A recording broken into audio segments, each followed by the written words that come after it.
Bonjour ou bonsoir, mesdames, mesdemoiselles et messieurs, fidèles internautes, merci d'avoir encore choisi Telar TV et bienvenue dans ce Breaking News sur la situation des étudiants congolais à l'étranger, le cas des étudiants congolais en Algérie.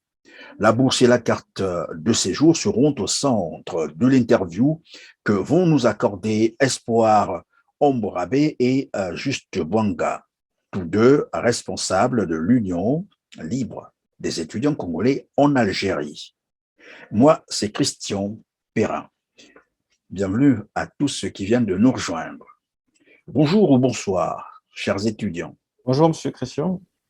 Bonjour, Monsieur Christian. Bien voilà, on va aller droit dans le sujet. Nous apprenons qu'une équipe avait été commise, une équipe des agents payeurs, pour payer la bourse au Maghreb. Et curieusement, cette équipe n'est pas arrivée chez vous en Algérie. Que s'est-il passé exactement et quelles sont les informations à votre disposition? Merci, Monsieur Christian Perrin, pour la question. Si je peux dire, jusqu'à maintenant, nous n'avons pas une information concrète sur cette situation. Nous ne savons pas si on sera payé ou pas. Donc, nous sommes dans une situation incertaine. Oui, mais une situation incertaine. Finalement, en fait, depuis quand êtes-vous en Algérie?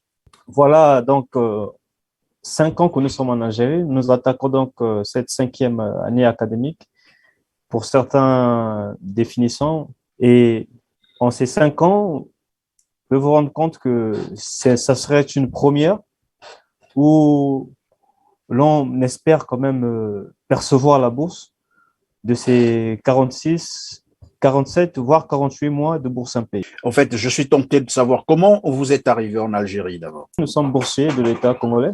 Nous avions été donc choisis en fonction de notre titre, qui est le baccalauréat.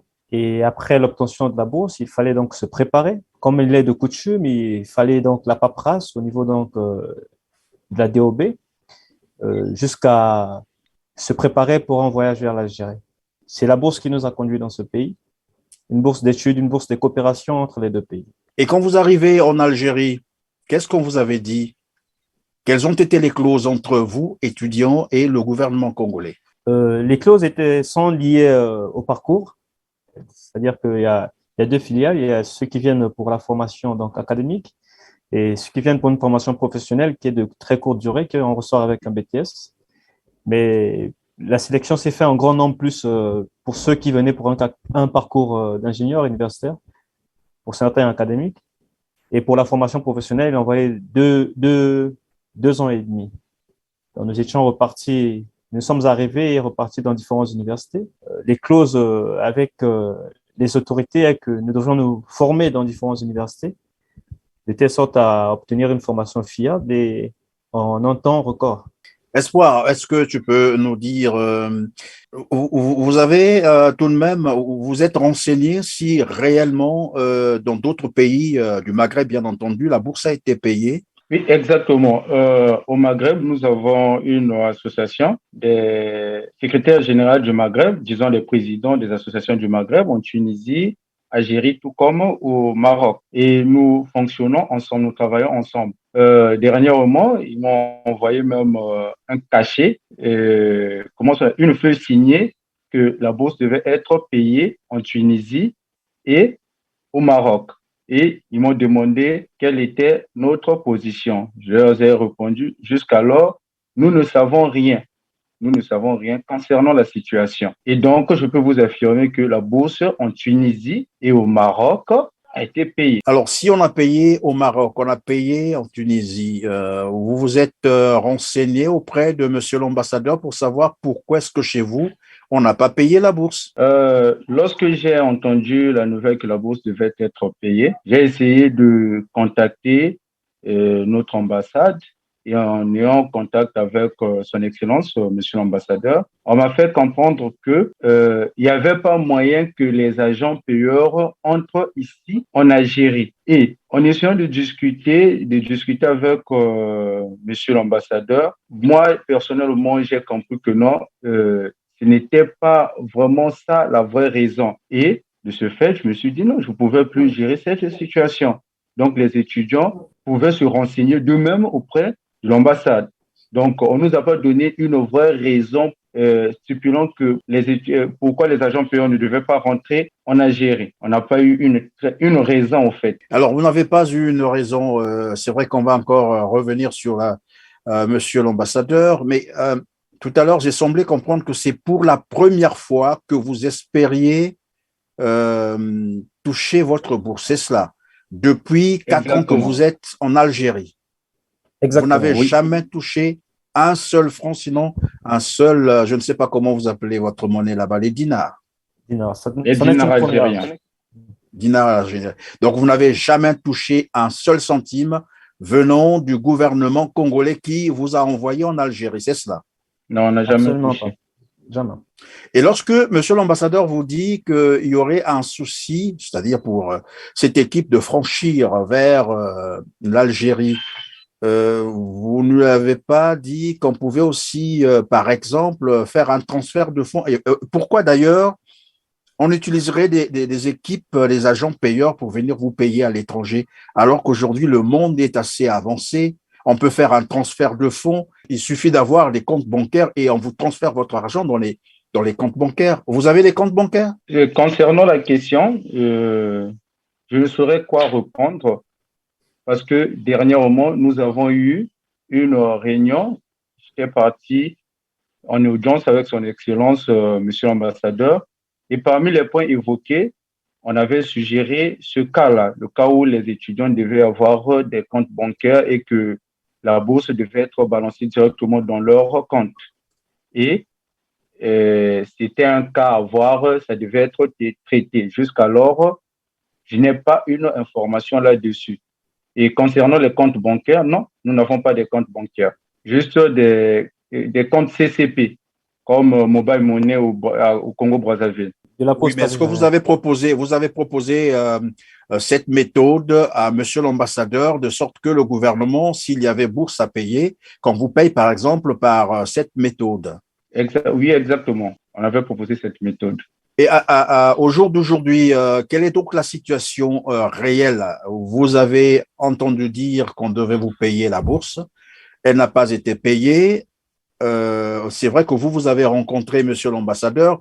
Est-ce que les autres étudiants aussi ont rencontré monsieur l'ambassadeur? Vous a-t-on reçu en équipe? Pour la première fois que j'ai vu son Excellence, monsieur l'ambassadeur, il nous avait reçu en équipe, le bureau nous avait reçu et on a essayé de parler des situations que les étudiants congolais confrontent ici en Algérie. Mais par la suite, c'est souvent des appels téléphoniques. Sinon, la personne que j'ai l'habitude de rencontrer, c'est monsieur le consul. Je le vois souvent en personne, mais son excellence, c'est un peu difficile. Alors, je suis tenté de savoir comment vous faites pour vivre donc en Algérie. Vous dites que vous êtes là-bas voici 4 ans. Comment avez-vous fait pour survivre depuis 4 ans, sans bourse, rien, aucune assistance? De ce pas, je vais donc partir dans un début que nous ne savions quoi faire parce que nous ne savions pas que la pandémie devait arriver. À ces 2 ans, quand nous sommes arrivés, et tout allait bien, dans le sens où chacun est arrivé à destination pour donc remplir la mission qui était d'étudier. Et après, nous attendons peut-être un retour de la part des autorités qui, à l'arrivée, nous ont donné des papiers, nous ont fait signer des papiers attestant que nous sommes boursiers et que nous devions percevoir chaque mois un montant de bourse qui devait se regrouper en une année et la somme devait donner quelque chose. Et la bourse était fixée à combien déjà? C'est un secret? Bon, un secret, non. Non, c'est pas un secret. C'est pas un secret. La bourse, elle est fixée à 137 € le mois. Et l'année. 820 le semestre. Soit 820 le semestre et l'année 1644. Et donc depuis 4 ans, vous avez dit vous n'avez jamais touché à cet argent. Et nous n'avons jamais touché à cet argent parce que le retour, on attend souvent des autorités. Nous sommes en Algérie. Vous vous rendez compte qu'on est insigné dans des cités universitaires où le manger, il est là, mais vous savez qu'on cuisine pour 1/1000 des étudiants, vous savez ce que c'est. Et en plus, nous sommes venus pour étudier. Les études demandent donc d'avoir une subvention, de l'argent pour pouvoir répondre aux besoins de premier ordre, tels qu'au début de rentrée. Au cours de l'année, il faut s'acheter des livres, par exemple. Il faut s'informer parce que le système LMD demande à l'étudiant donc d'être très, très motivé, de faire des recherches. Sur ça, on a besoin de l'Internet. Il y a bien des choses, s'il faut les citer. Et c'est pas facile, l'étranger. Pour l'étudiant, c'est pas facile. Alors, Espoir, est-ce que vous avez informé le gouvernement congolais de votre situation depuis que vous êtes en Algérie? À qui avez-vous écrit? Qui avez-vous informé de ce que vous vivez en Algérie depuis 4 ans? Je n'étais pas le président de la communauté, mais c'est en 2020, septembre 2020, que j'ai été élu président de la communauté et en venant, j'avais pris la situation en main. J'ai essayé d'informer nos agents consulaires. Je leur ai fait part de la situation pour une première fois. Je ne sais pas si vous avez vu des vidéos sur Internet. On était même parti essayer de faire des vidéos, réclamer quand c'était 42 mois impayés. On avait essayé de parler, faire des vidéos et on est reparti. Et dernier moment, vu l'ampleur de la situation, que le Maghreb, normalement, c'est tout le Maghreb, mais on n'a pas géré l'Algérie, j'ai essayé d'écrire au ministère des Affaires, au ministère des Finances de Brazzaville, et j'ai écrit aussi au ministère de l'Enseignement supérieur et de l'innovation technologique. J'ai essayé de faire part de ce que nous traversons, essayer d'expliquer la situation qui semble injuste pour nous. Et le retour, c'était quoi, la réponse? Jusqu'à maintenant, jusqu'alors, je n'ai pas une réponse, mais j'ai eu les accusés de réception, genre des cachets affirmant que le message a été reçu. Vous avez écrit au Premier ministre aussi? Par exemple, le Premier ministre actuel, Anatole Kolinema Kosso. C'est bien une idée qu'on envisage faire, mais on n'a pas écrit au Premier ministre. On disait vous allez donc dire comment, tout à l'heure, je crois, avait déjà amorcé pour nous expliquer comment on fait pour vivre là-bas, pour survivre, bien entendu. Est-il arrivé des moments où certains étudiants ont finalement lâché prise, hein, ils ont abandonné, c'est cela? Oui, bien sûr. Il y a eu des moments où les étudiants abandonnent, ils abandonnent. Je prends le cas, je peux vous donner des exemples. Il y a des étudiants où, normalement, c'est une bourse. Quand vous venez, vous devez remplir un contrat de 5 ans. Normalement, c'est ça. Mais il y a des étudiants, suite à la situation, et vu qu'ils n'arrivent pas à s'en sortir, ils sont obligés de chercher des bourses d'ailleurs, genre une bourse du gouvernement français ou encore parfois aller faire des travaux forcés. Ça, c'est encore pire. Ça, c'est encore pire. C'est-à-dire? Genre, travailler toute une journée, 8 heures pour 1500 dinars sans prise de risque ou comment, et c'est très difficile pour les étudiants. Alors que sur notre carte de séjour, la carte de séjour stipule que non, un étudiant étranger n'a pas le droit de travailler. Donc, si vous partez travailler comme ça dépend maintenant de l'humeur de l'Algérien. Il peut te payer tout comme ne pas te payer. Tu n'as nulle part où réclamer parce que tu n'as pas le droit de travail. Et si la police essaie de te voir dans ces conditions-là, automatiquement, tu es arrêté et expulsé. Vous avez eu des cas d'expulsion comme ça? Des étudiants qui ont été expulsés? On a eu des cas d'expulsion dans la communauté congolaise. Il y a eu un étudiant qui a été expulsé. Actuellement, il est au Niger, je crois. Il est au Niger. Il a été expulsé à cause de... Au Niger, c'est-à-dire, il a fait comment pour aller là-bas? L'État algérien, quand il veut t'expulser, il te prend, il va te laisser à Tamaracet. Donc, les frontières entre le Niger et l'Algérie. Ils ne vont pas te permettre de revenir en Algérie. Le seul moyen serait que tu continues vers le Niger. C'est ça la solution. La frontière Niger-Algérie, c'est le désert, c'est ça? C'est un désert terrible. Un grand désert, le Sahara. Et vous devrez franchir ce désert. Exactement. Exactement, et dans des conditions périlleuses parce que on ne sait pas où se diriger et souvent ces derniers s'associent donc aux clandestins pour essayer de retrouver chemin jusqu'au Niger. Et donc vous, comment vous faites pour survivre là-bas? C'est toujours ces travaux-là forcés qui vous permettent de tenir aussi longtemps comme ça? Non, c'est des travaux.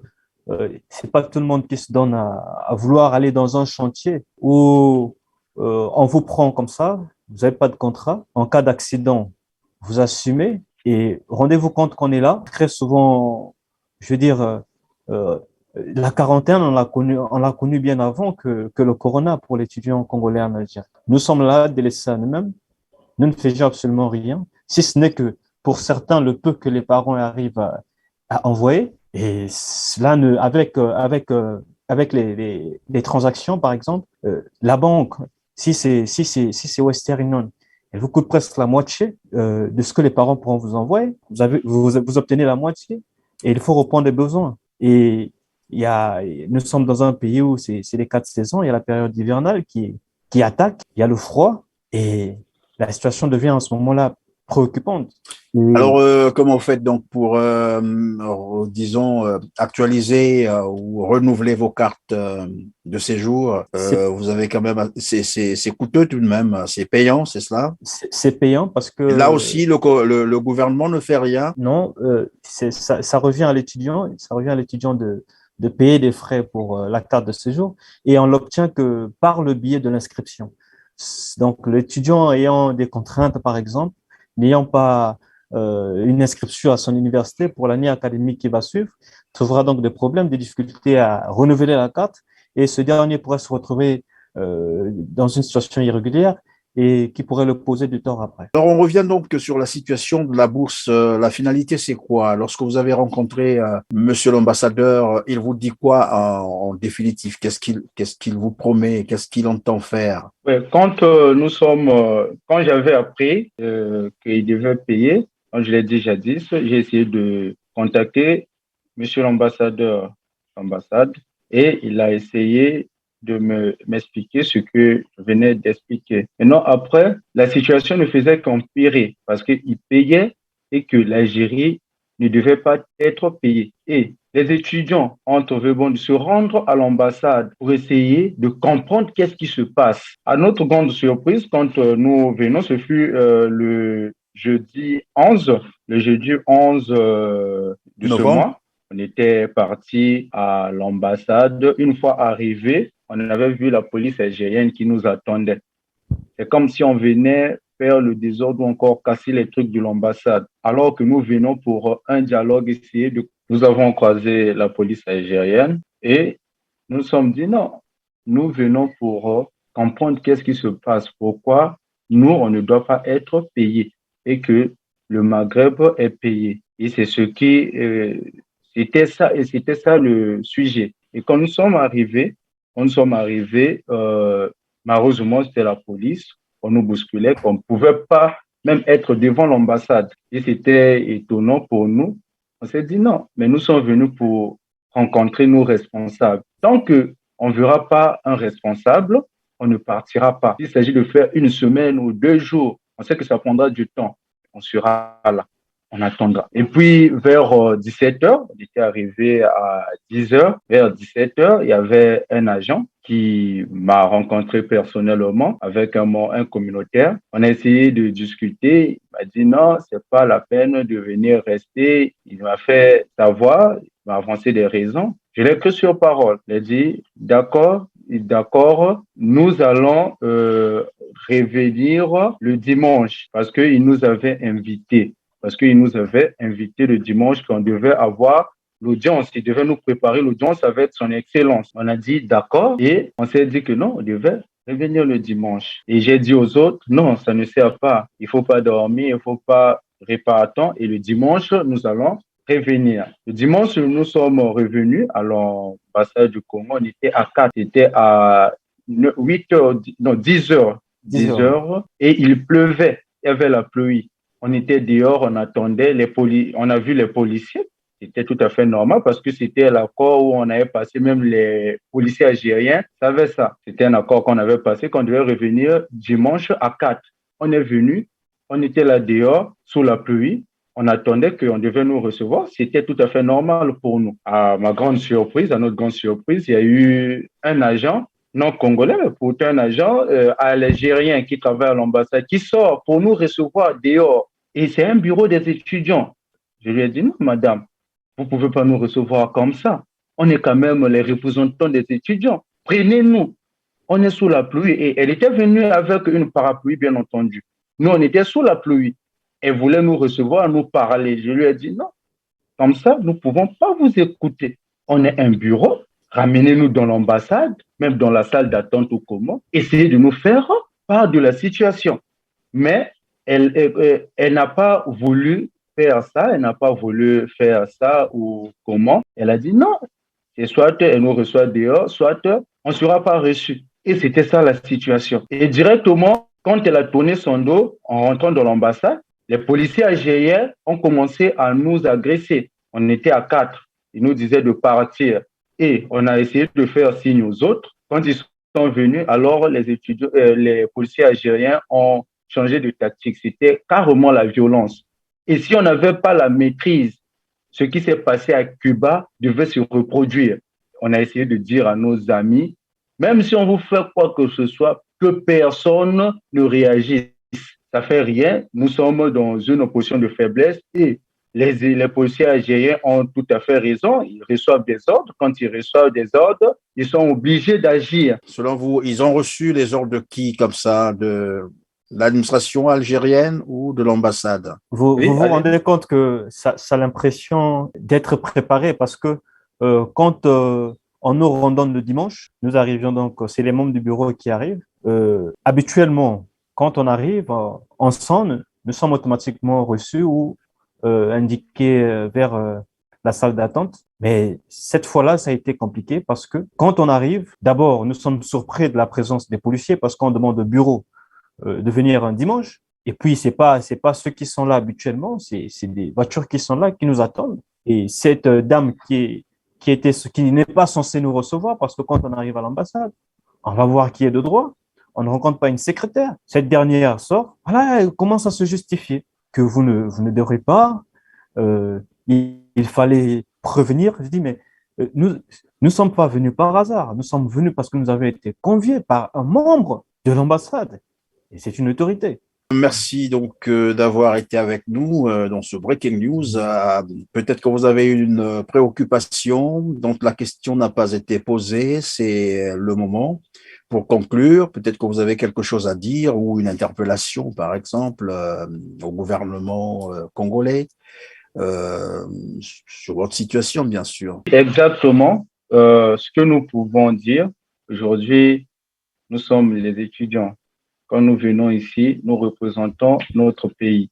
On ne vient pas par hasard. Et nous, étant eu les cas, nous ne touchons pas la politique du pays au commun. Mais ce que nous demandons simplement est que quand vous envoyez les enfants quelque part, essayez de penser à eux. Essayez de penser à eux. Aujourd'hui, ça fait 4 ans. On n'a rien. Parmi nous, il y a des orphelins, il y a des gens qui ont des parents retraités et ils vivent vraiment des yogas, si je peux le dire. Mais ce que je peux dire à notre gouvernement que pensez au moins aux enfants, pensez aux enfants. Et nous voulons que notre bourse soit payée dans un bref délai parce que on avait déjà décrété pour le Maghreb.